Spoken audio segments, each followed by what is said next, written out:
जय हिंद दोस्तों, welcome to my YouTube channel Arya and Aditya classes. दोस्तों आज की वीडियो के अंदर हम देखेंगे अध्ययन 14 प्रायिकता, जिसे प्रोबेबिलिटी भी कहते हैं। उसके अंदर आप वस्तुनिष्ठ प्रश्न देख सकते हैं। उसके बाद यहाँ पर आप देख सकते हैं ये ऑब्जेक्टिव टाइप दिए हुए हैं, काफ़ी question fill in the blanks हैं, सभी के आंसर्स दिए हुए हैं। तो ये आप खुद भी सॉल्व कर सकते हैं। 2025 के अध्ययन का है, परीक्षा अध्ययन का। तो इसमें क्वेश्चन आपको खुद ही सॉल्व करना होगा। मैं शॉर्ट और लॉन्ग टाइप क्वेश्चन कराऊंगा आपको इसके अंदर। यहाँ पर आप देख सकते हैं एक वाक्य है। अब अति लघु उत्तरीय प्रश्न से हम शुरू करते हैं फटाफट। असंभव घटना की परिभाषा दीजिए। असंभव घटना किसे कहते हैं? असंभव घटना की प्रायिकता का मान कितना होता है? ये क्वेश्चन बार बार आता है। तो वह घटना जिसका घटित होना असंभव हो, मतलब ऐसा हो ही नहीं सकता है, असंभव घटना कहलाती है। किसी भी असंभव घटना की प्रायिकता कितनी होती है? हमेशा शून्य होती है। तो याद रखना है, किसी भी असंभव घटना की प्रायिकता शून्य होती है। प्रायिकता फिर उसे प्रारंभिक घटना को परिभाषित कीजिए। किसी प्रयोग की वह घटना जिसका केवल एक ही परिणाम हो प्रारंभिक घटना कहलाती है, जिसका केवल एक ही परिणाम हो। उसके बाद दो खिलाड़ी संगीता और रेशमा टेनिस की एक मैच खेलती हैं। संगीता द्वारा मैच जीतने की प्रोबेबिलिटी 0.62 है और रेशमा की जीतने की प्रायिकता क्या होगी? तो ध्यान दीजिए कि रेशमा की मैच जीतने की प्रोबेबिलिटी क्या होगी। तो इसको लिखेंगे P मतलब प्रोबेबिलिटी ऑफ रेशमा, तो 1 माइनस प्रोबेबिलिटी ऑफ कौन है? संगीता। तो यहाँ पर संगीता का जो भी प्रोबेबिलिटी है उससे हम माइनस कर दें। संगीता का प्रोबेबिलिटी ये दिया हुआ है, तो 1 माइनस 0.62 करेंगे। करने का तरीका आप देख लीजिए, मैं इसी में बता देता हूँ। आप 1.00 करेंगे और 0.62 माइनस करेंगे। चलो, इसके बाद यहाँ पर आप देखेंगे कि 10 में 2 माइनस किया तो 8, ये 9 में 6 माइनस किया तो 3 और ये 0.38। इस तरह से ये आंसर आया है। उसके बाद पीई इतना दिया हुआ है, तो पीई नॉट होने का क्या होगा? प्रोबेबिलिटी क्या होगी? तो 1 माइनस आप करेंगे 0.05, सेम इस तरह से 0.95 आ जाएगा। इस तरह पी इज इक्वल टू 0.06 है। ई नहीं की प्रायिकता, तो 1 माइनस इतना करेंगे। सेम इसी तरह आपको माइनस करना है। ध्यान देना, यदि माइनस में आप गड़बड़ करेंगे तो क्वेश्चन दिक्कत आ जाएगा। चलिए, उसके बाद नेक्स्ट क्वेश्चन के अंदर हम देखते हैं कि यहाँ पर एक थैले में केवल नींबू और महक वाली गोलियां हैं। मालिनी बिना थैले के झांके उसमें से एक गोली निकालती है, उसकी क्या प्रायिकता होगी कि वह इसकी क्या प्रायिकता है कि वह निकाली गई गोली संतरे की महक वाली है। ठीक है, तो जैसे मैं एक थोड़ा समझा देता हूँ। जैसे ये कोई थैला है, इस थैले के अंदर जो है नींबू की महक वाली गोलियां हैं और संतरे की महक वाली नींबू की महक वाली गोलियां हैं। मालिनी बिना थैले में झाके गोली निकालती है, इसकी क्या प्रायिकता है कि वह जो है संतरे की महक वाली है। तो देखिए यहाँ पर जो है इसकी प्रायिकता शून्य होगी, क्योंकि थैले में संतरे की महक वाली गोलियां है ही नहीं। अब एक क्या होगी? क्योंकि थैले में सभी गोलियां नींबू की महक वाली है, उसकी प्रायिकता एक होती, मतलब सबसे अधिकतम जो प्रायिकता होती है वह एक होती है और ना होने की प्रायिकता 0 होती है। इस चीज़ को आपको ध्यान देना है। उसके बाद एक थैले में 3 लाल 5 काली गेंदें हैं। एक थैले में एक गेंद यादृच्छिक निकाली जाती है, इसकी प्रायिकता क्या होगी कि गेंद लाल हो या लाल नहीं हो? मैं थोड़ा सा एक समझा देता हूँ। जैसे एक थैला है, मान लीजिए एक थैला है, इसके अंदर 3 जो है लाल गेंदें हैं। ये कौन सी हैं?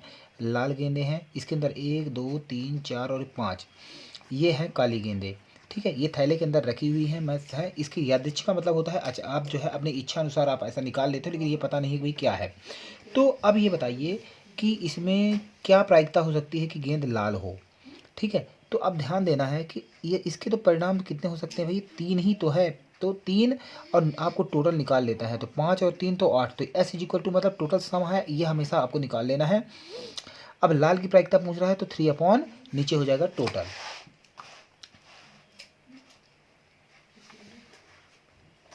थोड़ा सा मैं और बड़ा कर देता हूँ, सोचूं। चलिए, अभी समझ में आ रहा होगा आपको। एक मिनट, तो 3/8 हो जाएगा। अब लाल गेंद नहीं होने की प्रोबेबिलिटी क्या होती है? तो 1 माइनस जो होने की प्रोबेबिलिटी होती है। तो एक्चुअली 1 माइनस 3/8 है। यहाँ पर जैसे दिया हुआ है, इसका भी मैं बता देता हूँ कैसे सॉल्व करते हैं यहीं पर शॉर्ट में। तो यहाँ पर नीचे 1 लिख लीजिए, क्रॉस मल्टीप्लाई कर दीजिए, तो 8 1 जा 8, 8 माइनस 3 करेंगे यहाँ नहीं, तो 8 माइनस 3 जो है 5/8। वैसे भी आप कर सकते हैं, ना होने की प्रोबेबिलिटी जब 3 नहीं है तो 5 जो है दूसरी गेंद है, तो 5/8 होगा। डायरेक्ट भी आप आंसर लिख सकते हैं। ठीक है, उसके बाद नेक्स्ट क्वेश्चन है, एक पिगी बैंक में 50 पैसे 100 मैं आपको चलिए सिर्फ बोर्ड वाले क्वेश्चन में करा देता हूँ जो कि आपके क्वेश्चन आए हुए हैं। ठीक है, जो इंपॉर्टेंट क्वेश्चन है जो ग्रेड वाले हैं वो करवा देता हूँ। जैसे बी बल्बों के एक समूह में 4 बल्ब खराब हैं, एक समूह में एक बल्ब जो है निकाला जाता है, इसकी क्या प्रायिकता है कि बल्ब खराब होगा। ध्यान दीजिए, जैसे मान लो कि एक इसमें 20 बल्ब रखे हुए हैं, एक किसके अंदर किसी बॉक्स में मान लीजिए इसमें जो है 4 बल्ब खराब है, तो इसका मतलब 16 में से 20 में से 4 माइनस करेंगे तो 16 बल्ब सही है, इसका मतलब यही है। अब इसमें से बल्ब निकाला जाता है, इसकी क्या प्रायिकता है कि बल्ब खराब होगा भैया, तो इसकी प्राइबिलिटी क्या हो जाएगी, तो 4/20 हो जाएगी, इसको 1/5 आप लिखेंगे, तो इस चीज़ का आपको ध्यान देना है। दूसरा, मान लीजिए इसमें निकाला गया बल्ब खराब नहीं है, अब और जो बल्ब आपने निकाल लिया, मतलब देखो टोटल 20 थे, 20 में से एक निकाले तो 19 बचे, अब उसे दोबारा बोला नहीं रखना है, आप क्वेश्चन समझिए। तो शेष बल्बों में से एक बल्ब यादृच्छिक निकाला जाता है, अचानक निकाला जाता है, इसकी क्या प्रायिकता है कि बल्ब खराब नहीं है। तो आपको 19 में ये करना पड़ेगा ये चीज़ें। चलिए, तो यहाँ पे खराब बल्ब तो 4 है, जो बल्ब खराब नहीं, तो अब 19 - 4 करेंगे तो आप 15 हो जाएगा। और जो नंबर ऑफ इवेंट 2 जो है, E2 का मतलब है इवेंट 2, तो अब कितने रह गए 15। तो अब इसकी प्रोबेबिलिटी क्या है, तो आपका इवेंट 2 और जो सम है सम टू मतलब ये हो जाए कि दूसरा जो 19 बचे हुए, तो 15/19 आप लिखेंगे। तो इस तरह से इसका आंसर इस तरह से आपको निकालने हैं, ठीक है। तो इसके बाद जो है नेक्स्ट क्वेश्चन जो आपका आता है, चलिए नेक्स्ट क्वेश्चन के अंदर देखते हैं। अच्छी प्रकार से फेंटी गई 52 पत्तों की एक गड्डी है, ताश का सेट आप देखते होंगे, 52 पत्ते होते हैं, ठीक है। एक ताश की जो गड्डी होती है उसमें 52 पत्ते होते हैं। इसकी परिकलना प्रायिकता परिकलित कीजिए, यह पत्ता इक्का होगा। अब देखिए, एक जो है 52 पत्तियाँ जो होती हैं उसमें जो है 4 इक्के होते हैं, ठीक है। तो एक इक्का होगा, तो इसके अंदर देखो 4 इक्के होते हैं, तो कुल कितने हैं 52। तो इसकी जो है पत्ते के इक्का होने की प्रोबेबिलिटी क्या हो सकती है, तो देखो 4/52। 4 को काटोगे तो कैसे करोगे, देखो मैं एक बार दिखा देता हूँ। 4 1 जा 4, फिर 4 1 जा 4, एक बच गया, तो 4 3 जा 12, तो 1/13 होगा। इस तरह से कैसे आया वो मैं बता रहा हूँ आपको। नेक्स्ट है, निकाले गए पत्तों में इक्का नहीं हो। अब इक्का नहीं है तो इक्का कैसे नहीं होगा, 1/p, वही सेम। तो एक तरीका जो इस पर दिया है वो वाला बता देता हूँ, ये कैसे सॉल्व किया है। देखो 1 - 1/13, इसके नीचे 1 लिखिए, 13 और क्रॉस मल्टीप्लाई कीजिए, 13 1 जा 13 -1 और नीचे हो जाएगा ये नीचे 13। 13 में 1 माइनस करेंगे 12, 12/13, इसीलिए आंसर आया। फिर भी वैसे ही बता सकते हैं आप कि भाई यहाँ पर जो है ना होने की प्रोबेबिलिटी कितनी है। टोटल तो होते हैं भैया कितने, इक्का नहीं है, तो इक्का जो है टोटल तो कितने हैं 16।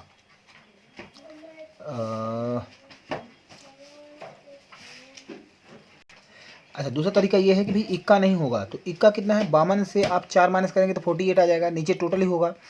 जब इसको सिंप्लीफाई करेंगे तो 12/13 आएगा, तो इससे भी आप कर सकते हैं। चलिए नेक्स्ट क्वेश्चन यहाँ पर देखिए। हरप्रीत 2 भिन्न भिन्न सिक्कों को एक साथ उछालती है, इसकी क्या प्रायिकता है कि वह कम से कम एक चित्त प्राप्त होगा। कुल संभावित परिणाम। अब देखिए, 2 भिन्न भिन्न सिक्के आप जब उछालते हैं, 2 सिक्के को उछालेंगे तो कंडीशन होगी, देखो 2 सिक्के उछालेंगे तो 2 का स्क्वायर 4 कंडीशन बनेगी, ठीक है। 2 की पावर n आपको पता है कि जैसे ये जो रूल होता है, तो देखिए हेड हेड आ सकता है, 2 सिक्के उछालोगे, या हेड और एक में हेड आ सकता है, दूसरे में टेल आ सकता है, या एक सिक्के में टेल आ जाए दूसरे में हेड आ जाए, हो सकता है दोनों में टेल आ जाए, तो कंडीशन होगी 4। 2 सिक्के एक साथ उछालेंगे तो कंडीशन 4 तरह की बनेगी। अब ये पूछ रहा है कि कम से कम एक चित्त हो, तो एक चित्त हो तो कितने में, देखो चित्त का मतलब होता है कि हेड आना चाहिए। तो यहाँ पे देखिए एक कंडीशन, यहाँ पे एच है, यहाँ पर एच है, यहाँ पर एच है, तो ऐसी कंडीशन जो है एन इवेंट मतलब होने की 3 ही कंडीशन है। तो आप लिखेंगे P = NE/NS। NS का मतलब होता है टोटल। आप इसको नहीं भी लिखेंगे तब भी चलेगा, लेकिन आपका मतलब मैं बता रहा हूँ कि नंबर ऑफ इवेंट, NE का मतलब होता है नंबर ऑफ इवेंट, NS का मतलब होता है नंबर ऑफ सम, कितनी हो गई टोटल 4 नीचे लिखते हैं, ऊपर हो गया 3, तो भैया अभीष्ट प्रायिकता 3/4। ठीक है, यहाँ तक आपको समझ में आ रहा होगा। नेक्स्ट क्वेश्चन के अंदर देखते हैं कि एक बक्से में 3 नीली, समझते जाइएगा आप, एक बक्सा है, इसके अंदर 3 नीली गेंदें हैं, 2 सफ़ेद गेंदें हैं और 4 कंचे हैं, 4 कंचे हैं भैया। तो ये 4 कंचे जो हैं ये लाल कलर के हैं, 2 कंचे हैं सफ़ेद के, 3 कंचे हैं नीले। क्वेश्चन यहाँ तक समझ में आ रहा है? एक डब्बे के अंदर हमने 3 नीले कंचे डाल दिए, 2 जो है सफ़ेद कंचे हैं और 4 लाल कंचे हैं। ठीक है, अब बॉक्स के अंदर रख दिया भैया। अब इसी क्वेश्चन पूछता है कि ये बताओ यार कि पहला क्या है कि इसकी प्रायिकता क्या है कि सफ़ेद है, तो सफ़ेद की प्रायिकता कितना है, सफ़ेद कितने हैं 2। तो पहला यहाँ पे 2 तो लिख ही लेना है, नीचे टोटल गिन लो 1 2 3 4 5 6 7 8 9, तो 2/9 हमेशा 9 तो टोटल नीचे आपको लिखना ही होगा और कोई उपाय। उसके बाद भाई ये बताओ नीला, अब नीला कितने भाई 3, तो आप क्या लिख दोगे 3/9। इसको काटना भी है, फिर यदि कटते हैं तो 3 1 3 3 9, इसीलिए 1/3 आया है। अब ये पूछा है तीसरा क्वेश्चन लाल, अब लाल कितने हैं 1 2 3 4, तो क्या लिखोगे 4/9। अब ये कटेगा नहीं इसलिए 4/9 लिख दिया, इसमें कुछ थोड़ी है। नीचे हमेशा जितने इवेंट होते हैं टोटल लिखना होता है। ठीक है, उसके बाद नेक्स्ट एक क्वेश्चन है, एक पासा एक बार फेंका जाता है, निम्नलिखित प्राप्त करने की प्रायिकता क्या होगी। एक अभाज्य संख्या। अब देखो पासा फेंका है तो पासे में 1 भी आ सकता है, 2 आ सकता है, 3 आ सकता है, 4 आ सकता है, 5 आ सकता है, 6। अब इसके अलावा बोलो और कुछ हो सकता है क्या? नहीं। आप लूडो खेले होगे, उसमें 6 ही नंबर होते हैं, इसके अलावा 7 नहीं होता है। ठीक है, तो अब ये लूडो में 6 कंडीशन होंगे, तुम भी समझते जाना। चलो, यहाँ पर 6 ही कंडीशन हो सकती हैं। अब ये बोल रहा है कि भी अभाज्य संख्या, एक अभाज्य संख्या। अब ऐसी अभाज्य, अब बताओ इसमें अभाज्य संख्या क्या क्या हो सकती हैं। एक तो 2 है, 3 है, 5 है। अभाज्य संख्या ऐसी संख्या जो किसी से नहीं कटती हैं। तो कितनी संख्या होगी 1 2 3, तो क्या होगा इसका प्रोबेबिलिटी क्या होगी 3/6। नीचे तो टोटल लिखना ही लिखना है, कोई उपाय नहीं है। पहले दिमाग में बांट लो, जो भी बोला नीचे टोटल, और जो आगे पूछे वो लिख दो ऊपर। चलिए, उसके बाद पूछा है कि 2 और 6 के बीच स्थित कोई और संख्या। अब बताओ यहाँ पर 2 है, यहाँ पर 6 है, कितनी संख्याएं हैं 3 4 5, 3 4 5, तो कितनी संख्याएं हैं 3, और टोटल कितनी है 6। तो वही है, इसको भी लिख सकते हो 3 और इसका भी आंसर कितना हो जाएगा 1/2। तो आपको 3/6 मिल जाए या 1/2, तो ऐसा सोचना नहीं कि ये कैसे आ रहा है। उसके बाद पूछ रहा है विषम संख्या। अब बताओ 1 और 6 के बीच विषम संख्या। अब बच्चे को विषम संख्या ही नहीं पता है, बड़ा मुश्किल है भाई, इसका कोई इलाज नहीं भाई, सीखना पड़ेगा भाई। विषम संख्या आपका कौन कौन सा होगा बोलो हैं? अब इसके बाद देखिए, मैं आपको दिखा देता हूँ। यहाँ पर देखिए विषम संख्या आपका 1 3 और 5, तो ध्यान देना है विषम संख्याएं कौन। अब बच्चे को पता ही नहीं विषम संख्या क्या है तो कुछ नहीं कर पाएगा। तो 1 और 6 के यहाँ पर 1 2 3 4 5 और 6 के बीच में 1 2 1 3 और 5, ये 3 विषम संख्या है। तो इसका भी 3/6 1/2, तो तीनों कंडीशन देखो 1/2 आ गया।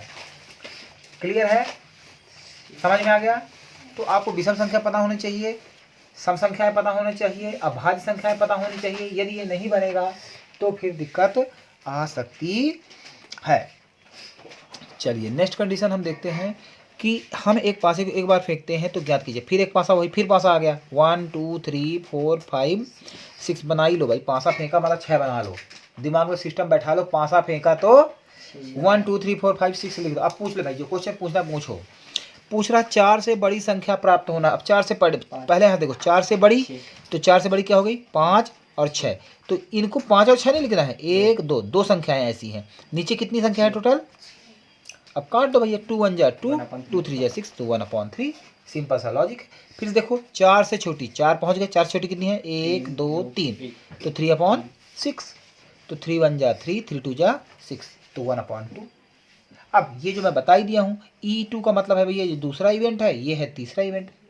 ये मतलब इवेंट 2 का मतलब मान लो कि दूसरा क्वेश्चन है, ये पहला क्वेश्चन है, ऐसा समझ लो। ये पहला क्वेश्चन है तो इसका मतलब है ये पहले क्वेश्चन का पूछा है, ये पहले का है, सम तो एक ही होगा। ठीक है, आप S1 या S2 भी लिख सकते हो, कोई दिक्कत नहीं है। और ये नहीं भी लिखोगे आप तो चलेगा, E2 लिख के डायरेक्ट आप इतना लिख दो, तो नंबर में कोई कमी आपको नहीं मिलेगी। इसके बाद देखो लास्ट क्वेश्चन जो है 5 मार्क्स में जो है वो मैं थोड़ा समझा देता हूँ आपको। 52 पत्तों को अच्छी तरह से फेंट कर गड्डी से एक पत्ता निकाला जाता है। 52 पत्ते फेंट दिए भाई, 52 पत्ते बाद ताश है। अब देखो लाल रंग का बादशाह। अब यहाँ पे देखो लाल रंग के बादशाह, आपको पता था, मैंने बताया भी था कि 13 ऐसा होते हैं कि लाल होती हैं, और 13 काली होती हैं। 26 पत्ते काले होते हैं और 26 पत्ते लाल होते हैं। अब आपको पता है कि भैया लाल रंग का बादशाह 2 ही हो सकता है। कितने हो सकते हैं? 2 है ना। अब किसका? एक पान का और एक ईंट का। तो हम क्या लिखेंगे? 2 और नीचे 52। कोई दिक्कत इसमें? अब इसको काट दो, 2 1 जा 2 और 26 ये आ गया। क्वेश्चन खत्म पहला।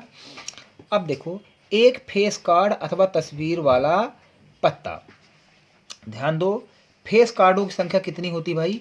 12। फेस कार्डों की संख्या कितनी होती है? 12 होती है। ठीक है, तो ध्यान देना इस चीज को। कितने फेस कार्डों की संख्या कितनी होती है? 12, याद रखना है ये। तो अब 12 पान 52 कर दो, ये काट दिया आपने। 12/52 को 12 1 जा 12, नहीं ऐसा नहीं, 4 3 जा 12 और 4 1 जा 4, 4 3 जा 3/13। डन। इसके बाद लाल रंग वाली तस्वीर वाला पत्ता। अब लाल रंग वाली तस्वीर वाला पत्ता कितना है भैया? लाल रंग की तस्वीर तुम्हें पता होना चाहिए भाई कि तस्वीर वाले पत्ते 6 हैं। इसका मतलब ये भी फेस कार्ड ही पूछ रहा है। फेस कार्ड टोटल 12, 6 काले कलर के फेस कार्ड और 6 लाल कलर के। तो भैया लाल कलर के फेस कार्ड पूछ लिया तो 6/52।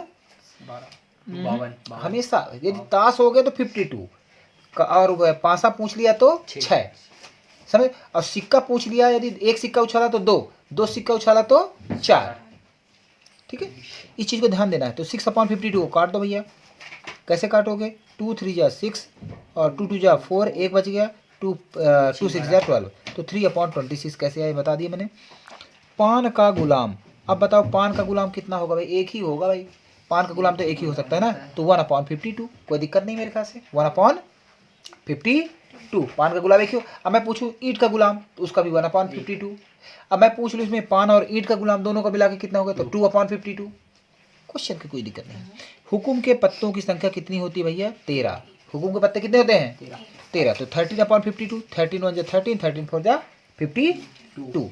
नेक्स्ट देखिए, ईंट का बेगम। अब ईंट के बेगम कितनी होगी भैया? एक ही होती भाई, तो 1/52। यहाँ तक मेरे क्वेश्चन पूरे इंपॉर्टेंट मैंने आपके सामने करा दिया। आई होप आपको समझ में आ गया होगा। कैसा लगा कमेंट सेक्शन में आपको जरूर लिखना है।